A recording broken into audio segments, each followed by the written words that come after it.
Welcome to Friends and Fiction. 4 New York Times bestselling authors, endless stories. Novelists Mary Kay Andrews, Kristin Harmel, Kristy Woodson Harvey, and Patti Callahan Henry are 4 longtime friends with more than 70 published books between them.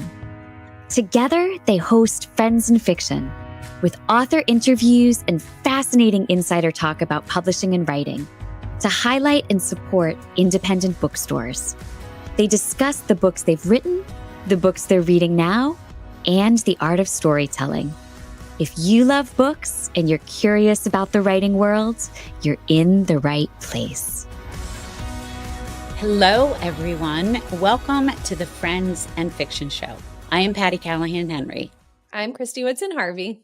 And this is Friends and Fiction, 4 New York Times bestselling authors with endless stories to support independent bookstores, authors, librarians, and readers like you. If you're not with us already, we hope you'll join our Facebook group, which is now 250,000, which for the math geeks, not me, is 250,000 members strong. We'd also like to invite you to visit us on Instagram and YouTube and our Substack, which is full of awesome content. You can find out more about our community and everything we have to offer at friendsandfiction.com. And I am here to remind you about the Friends and Fiction 2025 book subscription box, available only through our friends at Oxford Exchange. For an all-in-one price, you'll get 3 separate shipments in 2025. In March with Patti's new book, in May with mine, and in June with Kristin's, all of them signed, all of them hardcover first editions. Plus, you'll get exclusive gifts, a Friends and Fiction friendship bracelet, which is so cute, and a car magnet that are available only in this bundle. So visit Oxford Exchange now to get yours. You can link to that from our website too at friendsandfiction.com. All right. I'm really excited about this episode. Same. Tonight, we are thrilled to welcome Kate Fagan to discuss her new novel, The 3 Lives of Kate K., which just came out on January 7th. And we are so excited to talk to Kate about it. Kate and I share an editor, and I was so excited to read this book. I got an early copy a long time ago, and you're going to love hearing from her. Let me tell you about her. Kate Fagan is an Emmy Award-winning journalist and the #1 New York Times bestselling author of What Made Maddie Run, which was a semifinalist for the PEN ESPN Award for Literary Sports Writing. Her first book was the coming-of-age memoir, The Reappearing Act, and her third book, All the Colors Came Out, was released in May 2021 from Little Brown. In March of 2023, her 4th book, Hoop Muses, An Insider's Guide to Pop Culture and the Women's Game, which was a collaboration with WNBA legend Simone Augustus and artist Sophia Chang, was released. So Kate previously spent 7 years as a columnist and feature writer for ESPNW, ESPN.com, and ESPN. Who knew there were so many different kinds of ESPN? The magazine. She was also a regular panelist on ESPN's Around the Horn and host of Outside Lines. So cool. Kate covered the Philadelphia 76ers for 3 seasons and played college basketball at the University of Colorado. She lives in Charleston, South Carolina with her wife, Catherine Budig, and their dog, Ragnar. Who we just met off screen. We just met. I know. Her debut novel, The 3 Lives of Kate K., was just released. It is an electric, voice-driven novel about an elusive best-selling author who decides to finally confess her true identity and tell her story after years of hiding from her past. So instead of talking about Kate, let's bring her on. Alan, can you bring Kate on? Hi, Kate. Hi, you two. Thanks for having me. Oh, Thanks. we are thrilled to have you. So we're going to dive right in. You ready? Do it. Yes. All right. The 3 Lives of Kate K. is your debut novel. You have 4 nonfiction under your belt, but this is your first fiction. Kate K. is the name. It's very confusing because we have Kate Fagan, the author. It is. It is. And Kate K. I've mixed them up more times than can be counted. And Kate K. is a successful author of one of the most successful authors of all time. Box office gold, a best-selling trilogy, a movie, but who is she? When tragedy strikes her best friend, she goes on the run, changing names as her work grows ever more famous. Her real identity has been a secret, but now we find out the full story. So, Kate Fagan, if this is what the book is about, what would you add and what would you say it's really about? Oh, coming in hot, Patty. Coming in hot. When we just start with the questions. fire, I'm telling you. Well, I think it's really about the different forms of love between women. I think it's about romantic love between women, friendship, and then also there's also an element of like mother-daughter love. And so I think at its core, despite kind of the Hollywood-esque details in the book, I really focused on trying to make it more of like an interpersonal book about these different women and the ways they interact with one another and how the stories that we spin in our own minds impact our relationships and our choices. Dang, that's what I would have said. All right. Good. Yeah, it's very well said. It was the relationships are really fascinating on all levels, and just being inside this character's head, she's so interesting. So the Three Lives of KK is such a clever and fascinating storyline. So can you tell us about the moment that you thought, I want to write that? Yeah. So I think you two are so far from your debut novel that you probably don't even remember like the quagmires you get yourself into in your debut novel, like where. Oh, we Okay, you remember? Okay. It doesn't go away. It doesn't- by the Yeah. way. Yeah. Okay. Nothing's changed. Yes. Okay. I don't know if that's good to know. It is. Sorry. So like I think the original idea here was I had written, like most people who want to write fiction, I'd written a bunch of manuscripts and they just weren't very good. I couldn't find my voice. I couldn't understand why I couldn't find my voice in fiction, because I seem to understand it columns or magazines or even like narrative nonfiction on that side. And every time I tried to write fiction, it just was it was just dull. And so at the very germ of an idea here was just simply like, okay, I know how to write memoir. I'm going to I just am going to make this as possible for myself as I can. And I'm just going to write this thing structured as a fake memoir just for myself, so that to see if I can unlock a voice. And then the next question was like, what is somebody's memoir that you would read? And obviously we would read all kinds of memoirs from like people with platforms, but I wanted to write one that I thought also wasn't one you would actually see as a memoir. So it was like kind of complicated on that end. And then the next thing was like, I was always fascinated by like, who's the founder of Bitcoin, like Elena Ferrante, like all of anybody who doesn't come and seek out the spotlight, especially when their work is in the spotlight, is a fascinating person to me. So the very next thought was like, well, the memoir I would read would be about like some sort of Hunger Games, Harry Potter-esque writer who we never knew who it was. So those were like the first two pieces. But I mean, there were so many, there's, the way this book is written, I just made it hard on myself at every turn. Like it wasn't like if anybody says it's an ambitious structure, like I'm like, that's a great way of framing it. It really was a structure that like came about because I just wrote myself into corner after corner, and I was like trying to find clever ways to get out of the corners that I had written myself into. I love that.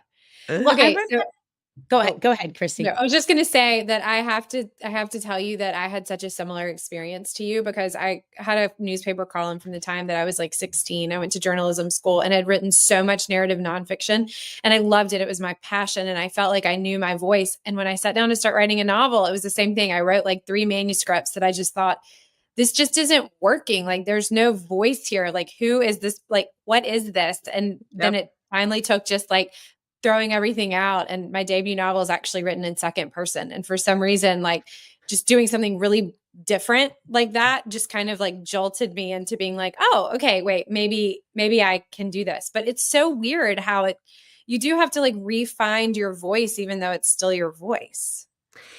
And it's interesting you have that same background, because I obviously had the same experience with this book. And I also was just so confused at myself during those years when I couldn't write fiction, because when I would write a column, like let's say it's 1,000 words, I would be very focused on every sentence because you only have 1,000 words. And so I'm like, and then when I would write fiction throughout the years, I'd be like, how fast can I write 1,000 words? You know, like that. I'd just be like, because so many people talk about word count and like, how many words a day do you write? And of course I should think past these things, but I remember every time I would sit down to write fiction, I would just be like, pop, pop, pop, pop, 1,000 words. And like, I couldn't figure out how to give it the attention that the nonfiction got. Yeah. So that's such a good point. Yeah, I agree with that completely.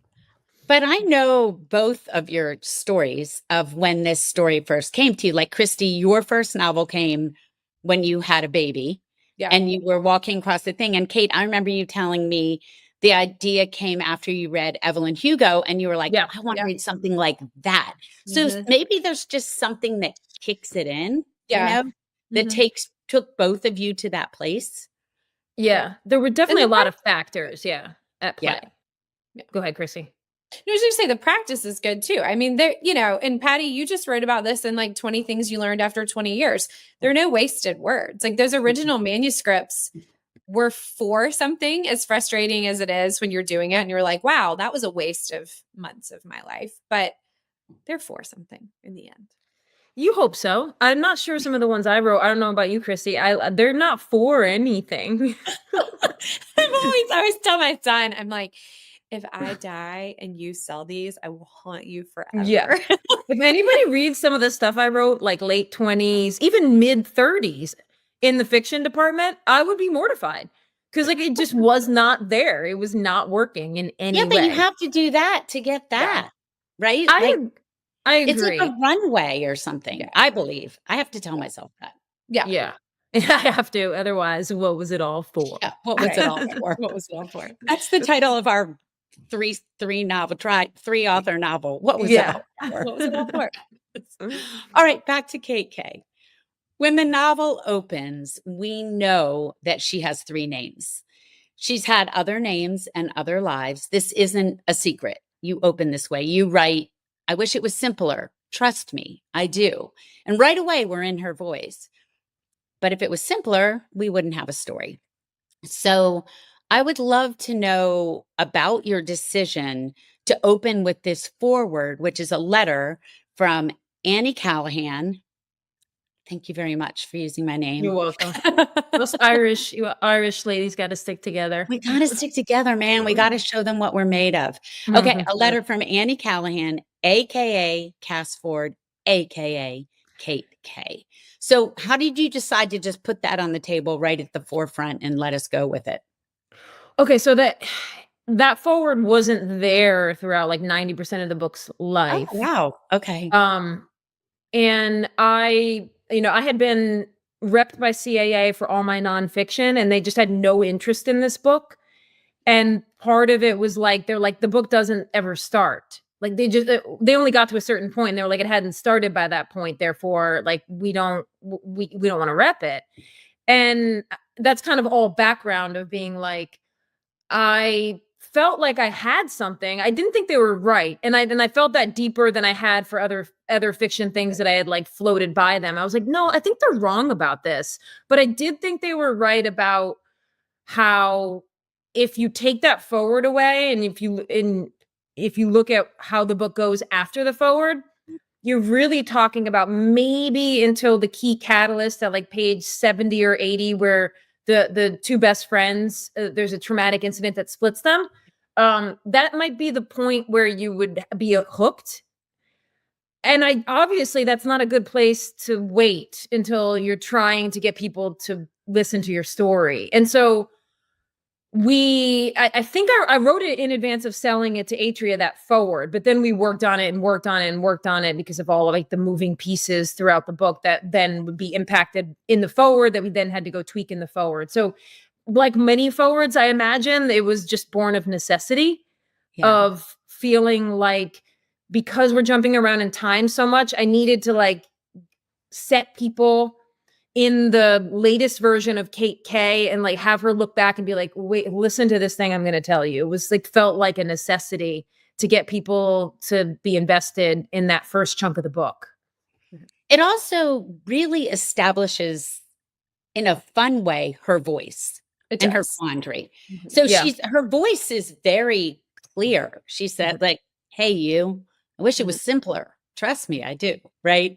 Like immediately we're along for the ride with her. And that is even as a writer, you both will get this. Like, I'm happy that that's in her voice, but it's really me as the author saying, my book is confusing and I need you to give me the leash to prove to you that like it will come together. So I tried like very early on to be like, this is confusing. It's confusing to reinvent yourself, but bear with me. Like that was almost like me, Kate, coming through. I love this that. Kate to like speak directly to the author. But you're right. It was a way to like get people introduced to how she's going to sound and like the cadence of the book. Yeah, it's beautiful. I loved it. I thought it was, and I sort of was hoping you didn't write it right away because I was like, damn, she knew it all right from the gun. Right. But, yeah. What a debut experience that would be if I had it mapped out. Yeah. And it was going to start with this and no, it was not like that. I love you guys forward. That's such a nice metaphor too. Like, cause you're right. It's confusing to reinvent yourself. So you need the reader to be a little bit like along for the ride there and not trying to figure it all out in the beginning because it's not how it works. Right. Yeah. Yeah. Okay. So this was one of my favorite lines in the book. I read it and like totally got chills. So you said, this woman doesn't have a secret. She was a secret. And I was like, oh, this is so good. So, you have a footnote at the bottom of the page, which you employ throughout the novel, which I just thought was so fun. I really, really enjoyed that piece of it. So tell us about those footnotes. And again, was this something that from the beginning you were like, oh, I'm going to put these in, or was this something that came later? It was, I kind of did it in the beginning just to get it on the page to remind myself that it was a possibility. And then I kind of gathered feedback from different readers to see who liked it and who didn't like it. Cause I think it could very easily fall into like Tropeville, like adding footnotes. Tropeville. I'm not sure that's an actual thing. It's just a thing I just said. It is now. An artistic license, Kate. Yes. Yes.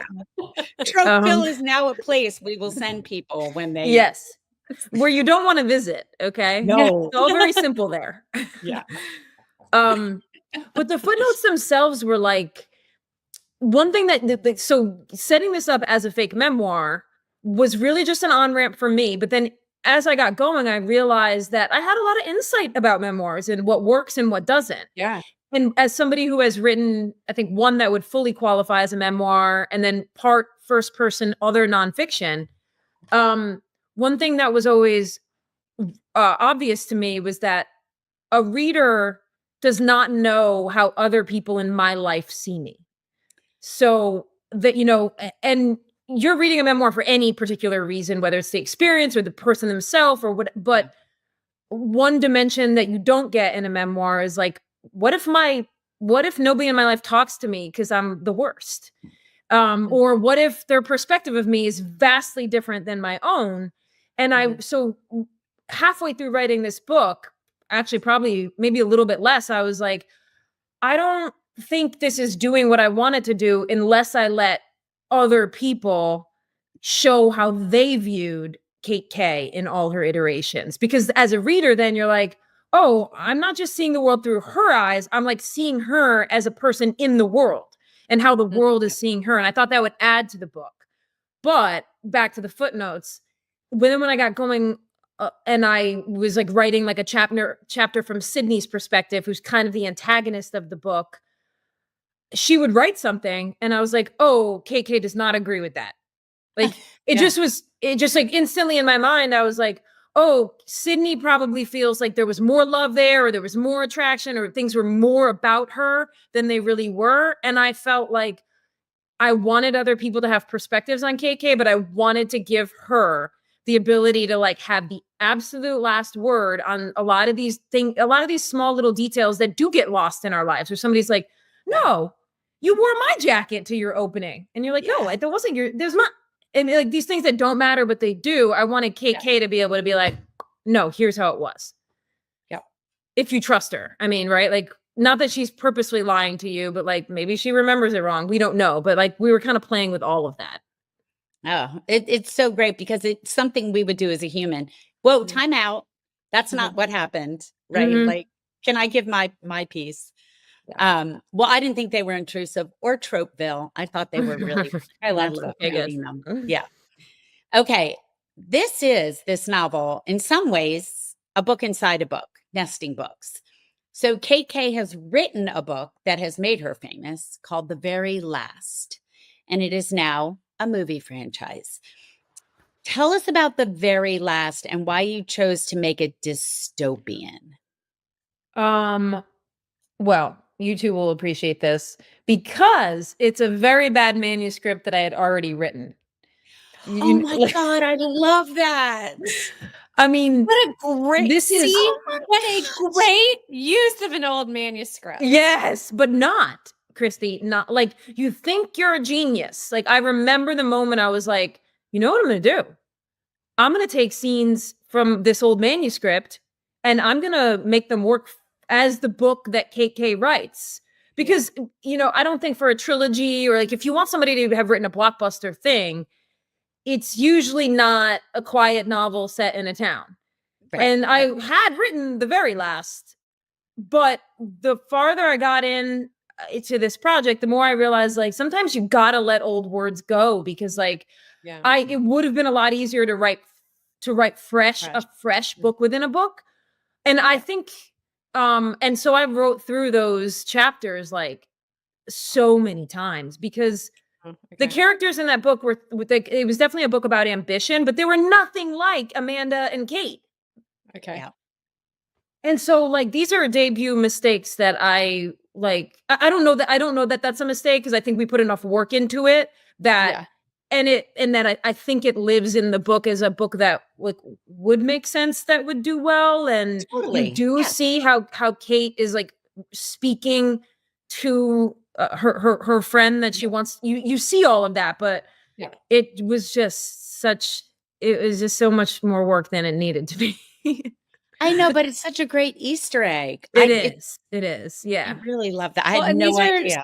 Such great things to hear because we have so many viewers who are also writers or aspiring writers. And it's really refreshing, I think, to hear. I mean, I don't think I could count on one hand, maybe like the number of guests that we've had come on and be like, oh, well, it was easy, blah, blah, blah. But it is always really refreshing to hear people's struggles because there are some things like that seem like, oh, that would really work. And then about halfway through, you're like, wow, I should have started from scratch. That would have been easier. Yeah. But you're just too far in. Too much sunk cost. Too far gone. Yeah.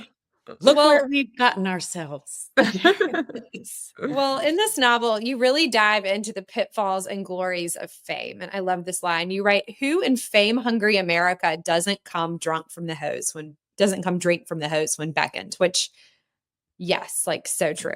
So you, Kate Fagan, not to embarrass you, but you are quite famous and a TV personality with ESPN and a basketball star and best-selling author and all of these things.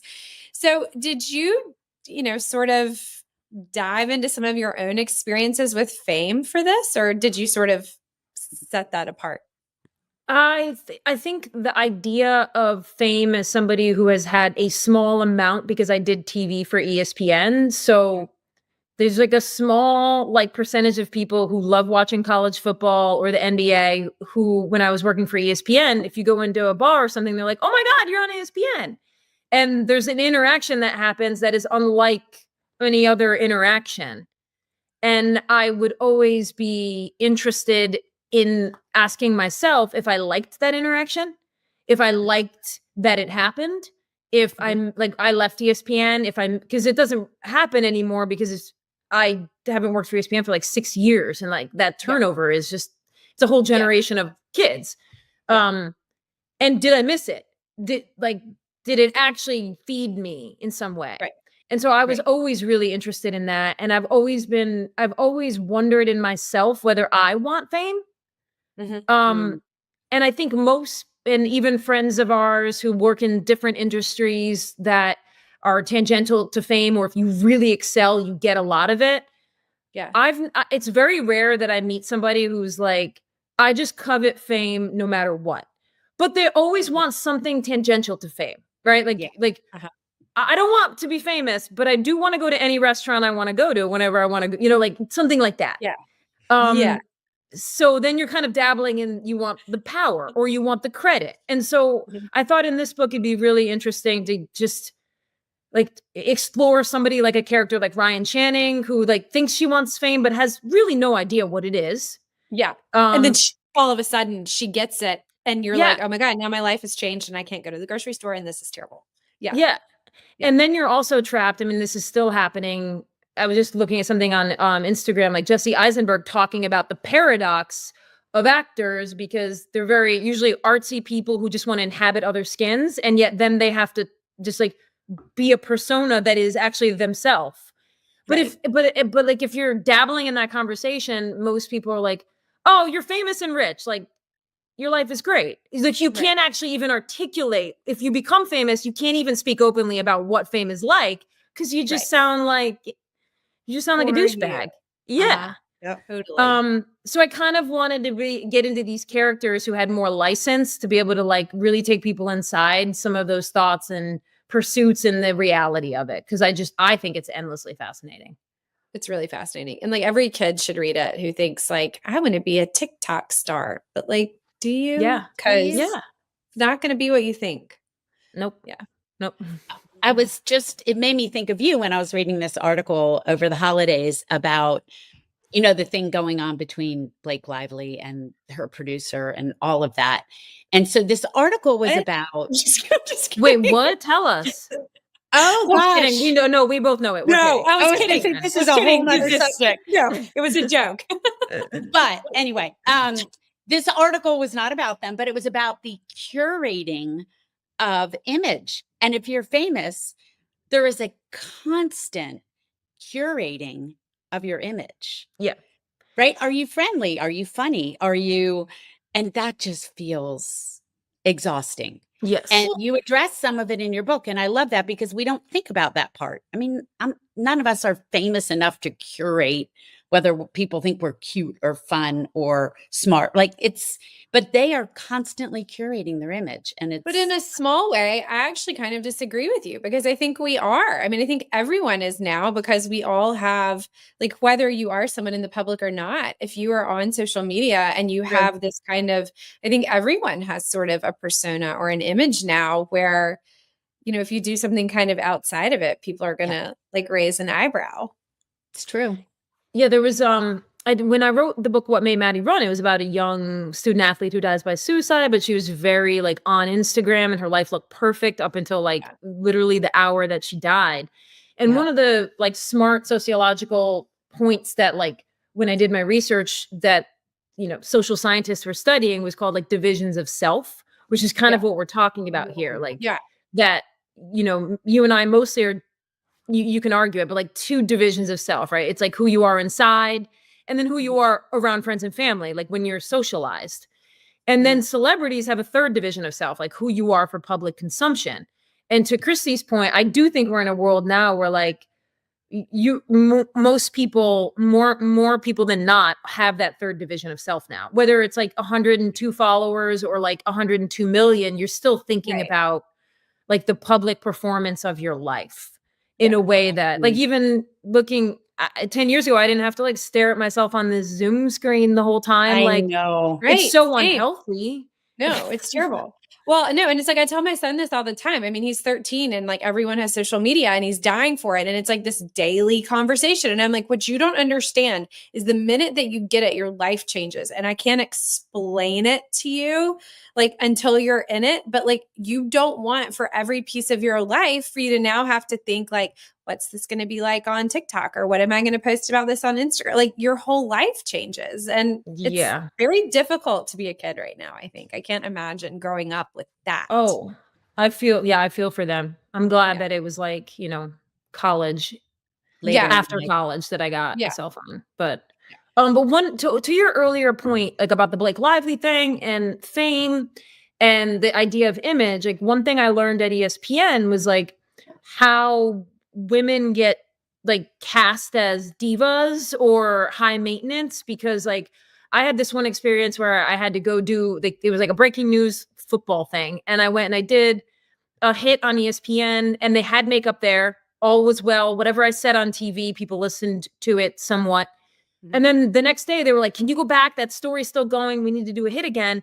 And I didn't ask about makeup and no one was there. And I don't know how to do my own, didn't then know how to do my own makeup. So I went on ESPN without makeup and nobody actually listened to what I said. Like like on Twitter or anywhere, they were like, oh, she looks shiny. She should, like, nobody actually engaged with the content. So then the next time I did it, they asked me to do it. I had to say, well, will you make sure you have a makeup artist there? And then there's like and then you feel like you're high maintenance. And like very quickly I realized like, oh, that's how this happens. Like, yep. You cannot win for losing. Yeah. No, I like that Southern saying. Yeah. It's unbelievable. Yeah. We can't, you're too made up and you're fake. You're not made up enough. They make funny. It's, you handled it well. So I think it's so fascinating that you wove that into this story. And to go back to that about the division of self, I think it's so interesting because there are so many times that I thought during this book, Kate Fagan should be a psychoanalyst, right? You know the human condition in a way that makes the story come alive.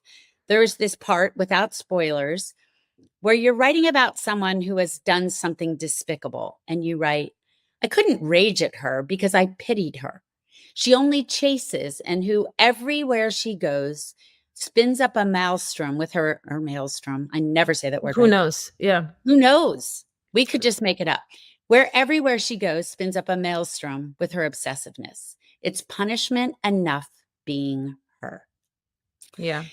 I feel like we as authors are psychoanalysts. Kristy and I spend a lot of time talking about motivation for our characters, and we try to understand the depths of their past. Do you agree? What are your thoughts on that? Oh, yeah. I think especially with this book in particular, because back to what we talked about at the beginning, I had my characters, they had to do things to get us places that, like, if I had it to do all over again, I probably would have, like, the plot, I would have done more effort on the front end to make sure the plot was a little more seamless. Whereas in this one, it was like, okay, I got to get here. What mechanism can get me here? Mm-hmm. And then like write the mechanism, right? Like this call happens, she leaves, and then go back in and be like, but why the fuck would she do that? Yeah. Like, and then try. And so like, I think there's like 90, I would say 95%, I like numbers in this of times in this book. Or actually more than that. Like, I feel like what I'm trying to show is how you can pretend like you can pretend like humans aren't selfish, but like we all like stop. Like everybody is just trying to justify their own reasons to get to the place they want to go. Yes. And if they can get there and make it seem like they were doing it for the greater good for them. But like that's just my like my human take, right? Is like, yeah, that. So if somebody goes in to read this book and they think humanity is just like 100% wonderful at its core, like it might not be the book for you, because my characters are very much all like self-centered. Because show me somebody who like isn't outside of, I know there are some people, I don't mean to like that's aggressive, but like, no, it's like a basic psychological principle. Like everyone at their core is out for themselves. You're saying exactly. We're all the main character in our own drama. Yeah. Right? Yeah. And so I think the characters in this book, I try to show that they're doing things and then retroactively explaining them, which I think is a lot of the times how things happen. And then you go forward and you feel pretty confident about the retroactive explanation you have created for yourself, and you move on. That's exactly right. Well, there are studies that show we make the decision subconsciously before we make it. And then we rationalize it with all the reasons we made it. Yep. And then we say, there was a reason for this. And then you move on, right? Yep. And we pretend that it was for the greater good, but really. Yeah. You're like, I just want to, if I could change just one life. I always like, like and that is a true thing. And like, you want that. But again, when you go to Tropeville and you're like, why did you do that thing? Solely 100% for other people? Stop. Okay. Just stop there. Just stop. I love it. Giving you the key to Tropeville. Yes, Here's the key. The key to the city. The key to the city and the code for the front gate. Go. Oh, I love it. Okay, so this doesn't have anything to do with Kate K, but we have to ask you, so we have to talk about basketball and how it formed your life and how you see the world. Because I'm one of those like sports change your life kind of people personally. And Patti and I are both big fans of Friday Night Lights, which is football, but same thing. Okay, so you've written about this in your book, All the Colors Came Out. So your debut novel has nothing to do with basketball. But if I were to guess, I'd say the things you learned through basketball helped you like form the way that you see the world, even in fiction. So I don't know that that's really a question, but you know where I'm going here. Yeah. How do you think that those lessons that you learned sort of influenced your fiction? I think that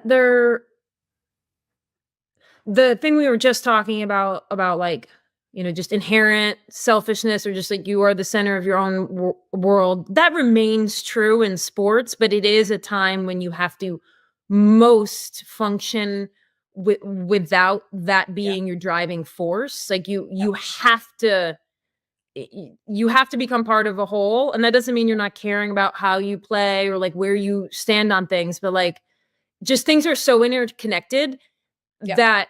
And I don't think actually working with Laura on this book and Darcy in the UK was probably the closest I've gotten to that kind of teamwork since then, because people pretend like jobs are just like that, and they can be sometimes, but like sports is sports. Like it's its own entity in how you're relying on people and pushing yourself. And I think having all of that background and being on different teams at different levels with people across all backgrounds, and you see why they're doing what they do. You see why, like where they came from and why they behave the way they do. It is a crash course in that. It is. And so I think, and then there's like the tangential other things that come with it. Just like, I think if you're in sports for a really long time, like you're a doer. Like you're usually kind of like but you're always working until 5 p.m. and that's like when you can sit on the couch. Like, it's just like, that's kind of the vibe it can be. So I think it's like a combination of all that stuff. But most important, I think, was like just observing teammates time and time again with behavior patterns where like the goals are different than regular world, which was always really fascinating. I could have a whole separate show with you about this, so I'm not going to say anything to follow up because we'll be here all night. Are we all like Connie Britton fans, I assume then? Oh my gosh, Okay. yes. But mostly you. Mostly I'm a huge Connie Britton fan, even in the show Nashville. But mostly, sadly, we're Tim Riggins fans. We're Tim Riggins. Oh, Tim Riggins, yeah. Okay. And Coach Taylor, Clear Eyes, Full Heart, Can't Lose. Yeah. I know. All day. Yeah, but Tim Riggins is just, he kind of had a mini comeback, didn't he? The actor who plays Tim Riggins, he had like a comeback. He's like doing all sorts of stuff right now. Okay, he's good. Like John Wick. Not that we keep up with what he's not that we keep up with. Of course not that we send each other graphics. Memes. All right, Kate, stick around. We have more to talk to you about. But first, we have a couple quick reminders for our listeners and viewers out there. For all of you watching and listening, we encourage you to rush out and buy your copies of The 3 Lives of Kate K. The perfect place to do that is on the Friends and Fiction shop on bookshop.org, where all your purchases support our show, our guests, and indie bookstores nationwide. And don't forget to visit friendsandfiction.com for details on our show schedule, upcoming in-person events, the award-winning Friends and Fiction official book club with Brenda and Lisa, our merch store, and our Substack newsletter sign up. Someday I'm going to make you do that all in one breath. Like, all right. And I love talking about our Substack, which is our newsletter that you can read free weekly posts on the website or the app, or subscribe and get them directly in your inbox. We have really cool stuff. Like we have a personal Q&A with Kate Fagan, not Kate K, that comes out this coming week. And so if you don't get the newsletter, you miss out on all of that. And if you upgrade to our paid, it only costs $5 a month.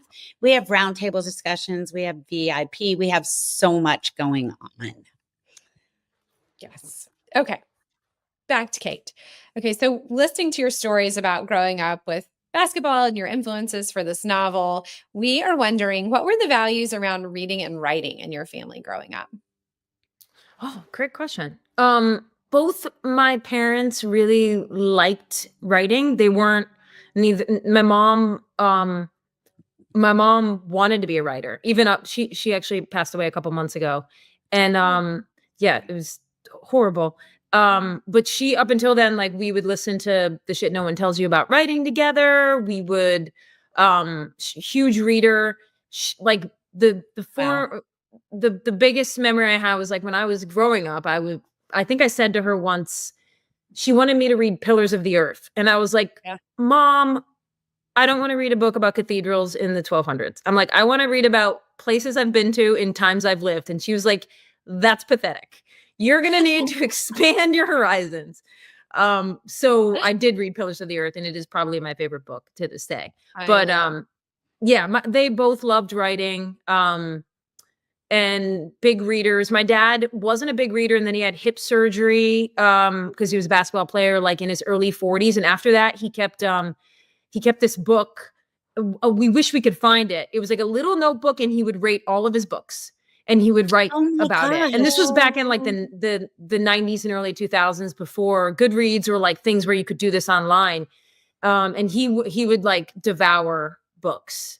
So I wouldn't say we were like a big reading family. We were a sports family, but reading was important. And I was always really interested in like Sports Illustrated. And so like there were ways where I was really passionate about it, even if it was like sports meets writing. Yeah. Yeah. Love that. This might be like a little bit premature of a question, but are you working on something else for us in the future? I am. And it's going to be a little more sports, because I feel like sports romance is hot. Not that I'm trying to do something that's sports books, so I'm very into that idea personally. But like, don't you think, or maybe this is obvious, but like, I would say historically, the publishing industry is not that interested in sports novels. They have been lately. But lately. Well, I agree. I have this series that I've been wanting to write about tennis, and like everyone's been putting me off, and now they're like, what a great idea. And I'm like, I've been talking about this for 10 years. Okay. So yeah, I think you're right.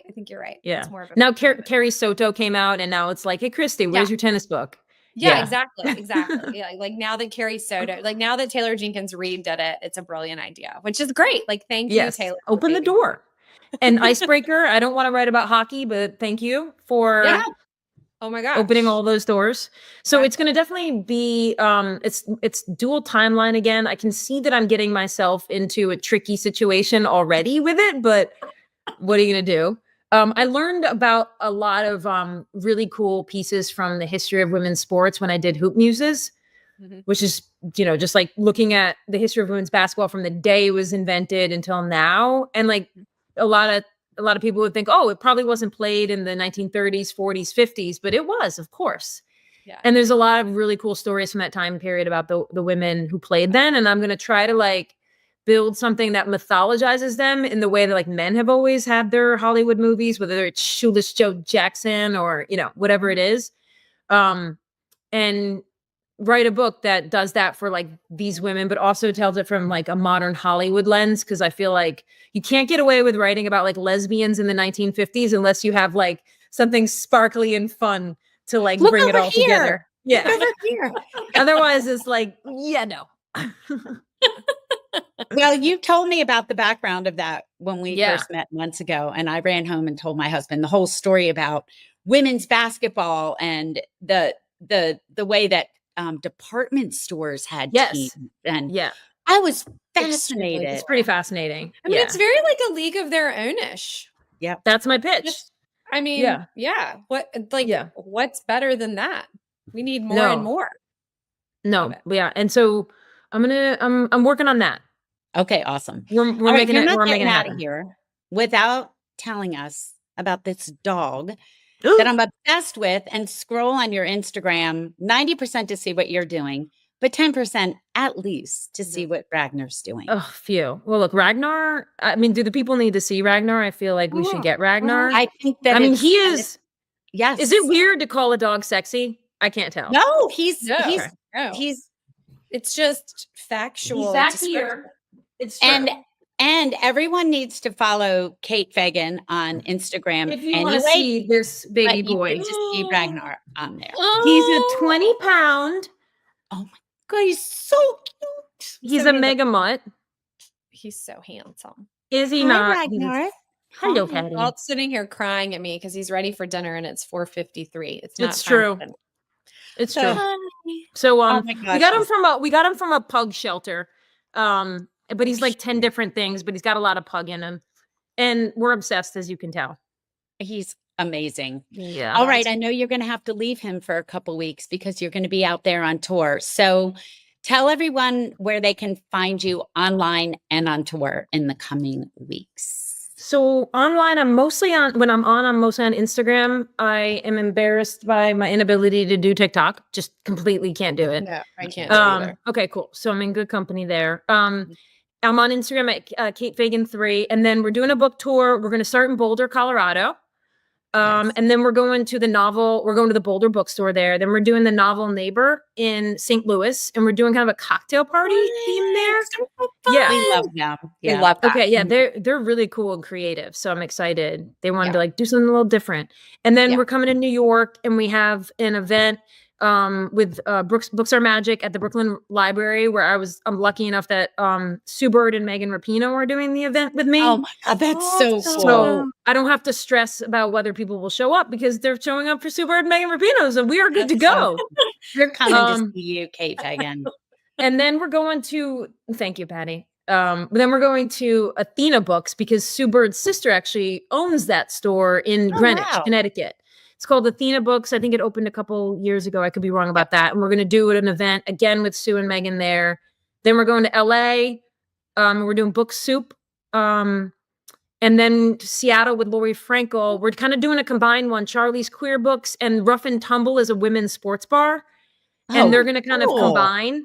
And we're going to do an event there. So I'm excited about that one in particular because, like, even though the book doesn't have basketball, anytime I could be in the little women's sports world, I'm here for it. So it's good. Okay. And then you're going to the UK. You have so much good stuff coming up. Yeah. I'm so excited for this book. All right, Patty. Kate, thank you so much for talking to us about KK and fame and friendship and love.